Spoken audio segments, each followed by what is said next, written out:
Now guys, today we got a real fun show for you. Titleist 716, which are these utilities.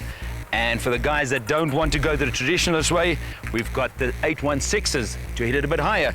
But let me come back to these utilities. I've got PJ here who's just going to give us a lowdown on it all. PJ, thanks for joining us. Give us a bit more information on why for the better player and why for the handicap golfer. Perfect, Rizzy. Thank you. Let's start with the TMB. Now, it's always dangerous to classify clubs for certain handicap individuals because you get guys that struggle with short game, etc., etc. But to make this nice and simple, the TMB, this is for your purists, your traditionalists, your proper ball striker. However, it's a 3-iron with a difference. There's a hollow body construction, there's tungsten weighting in the toe and the heel, so it makes it super forgiving if you hit a toe and heel, it won't veer offline. Plus, the tungsten gets the center of gravity down, so it gets the ball up in the air. So think of this as a 3-iron is really easy to hit for your scratch player. If you then move into the H2, now quite rightly, the H2 has that little grey marking there, kind of leads onto the AP2 players, even the CB player who should be looking at this type of hybrid.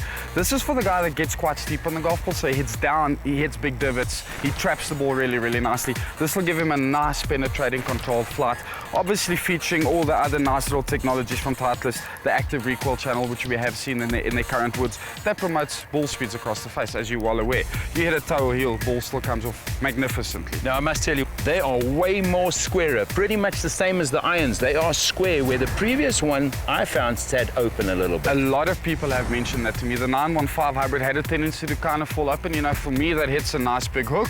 It's a great look. But not everybody enjoys a club that sits open. It's like myself, I wouldn't like one that sits shut. So, and you're 100% correct. You put that down. Squares. Square, clean lines. Like it. Absolutely beautiful. Then moving to the H1, similar type of setup. Recoil channel. The difference here is, if I put the two next to each other, Cruiser, you'll see it immediately. You'll see how much deeper this head is, how much further that weight is pulled away from the face. That effectively, MOI, without confusing the viewers, makes it more forgiving. What it also allows the club to do is towards impact does that a little bit more. So it'll help get the ball up in the air easier for the guy. So where I was saying that's for a guy that gets steep, this is for a guy that sweeps the golf ball, a guy that needs to get help to get the ball up in the air. The big thing that has changed for me over 915, and I really think this is a good move in the 816, the sure fit sleeve. Yes. No longer changes in 0.75 degrees. It now changes in 1 full degree. Why is that a good thing? You're trying to fill gapping in the long game. Right. If you've got a 19-degree hybrid, you don't want a 19.75, you want a 20 or a 21 or an 18. Yes. So you can get that gapping a lot more precisely with this series than you could before. Guys, that was a lot to take in, but hopefully we did our best to get it across. To put it in layman's terms, the TMB is for the traditionalist, the purist, the guy who likes to penetrate the golf ball. Now the H1 and the H2, they're very much alike. The one's for the better player, which is the H2, but don't throw the H1 away.